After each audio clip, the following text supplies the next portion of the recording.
grappled with this question.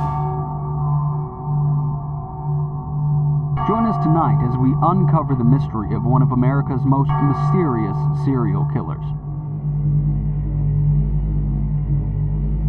March 17, 1989. The seaside town of Bell Hedge would wake up to shocking news.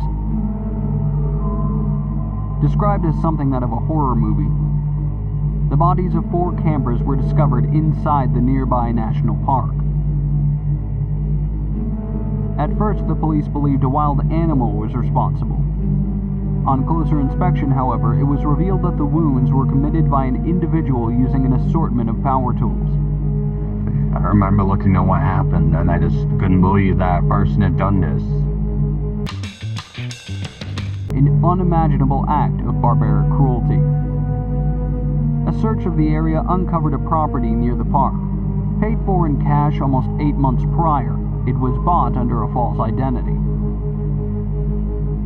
Just beyond the forest on this property stood an abandoned cabin. A SWAT team was called to investigate.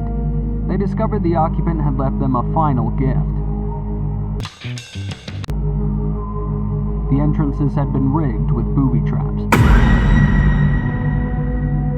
Thankfully, no one was injured. Inside, investigators found the body of a man attached to a mysterious machine. At first, it seemed that this was the killer.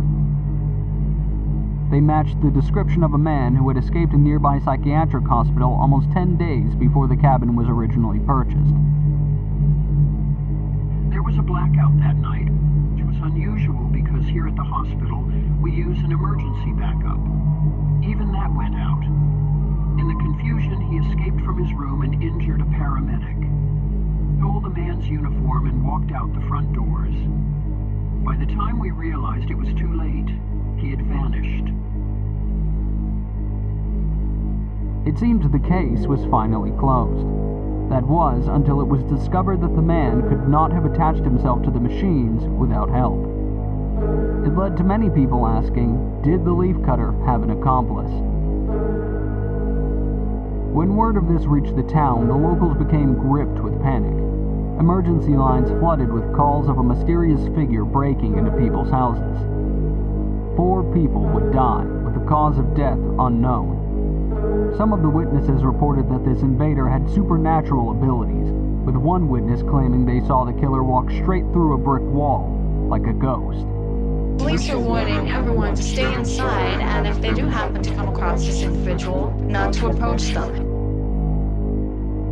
No matter how close police investigated, no trace of the intruder could be found.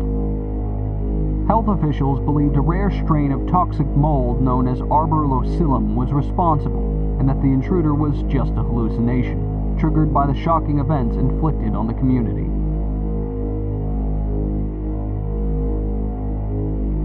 Adding more controversy to the situation was the fact that arborilocilum was believed to have been of great interest to intelligence agencies during the Cold War.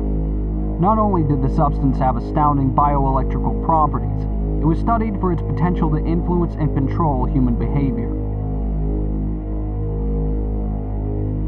While these claims remained unverified to this very day, it is still the subject of much discussion among conspiracy theorists. Numerous journals found at the cabin gave investigators a brief window into a fractured psyche. They called themselves the Leafcutter, and they believed that they were preparing for the end of the world.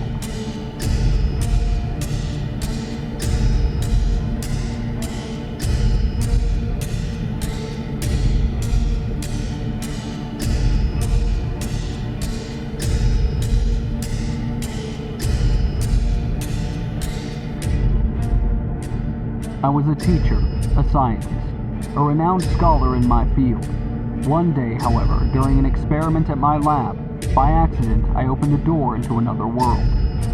I am once again a student, for I've learned many things from looking into the other side.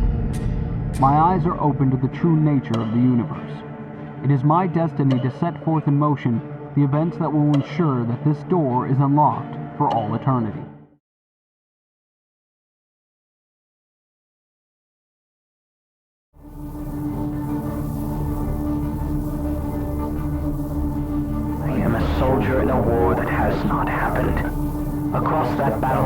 that time has come, the dead will whisper of the great and terrible things I did.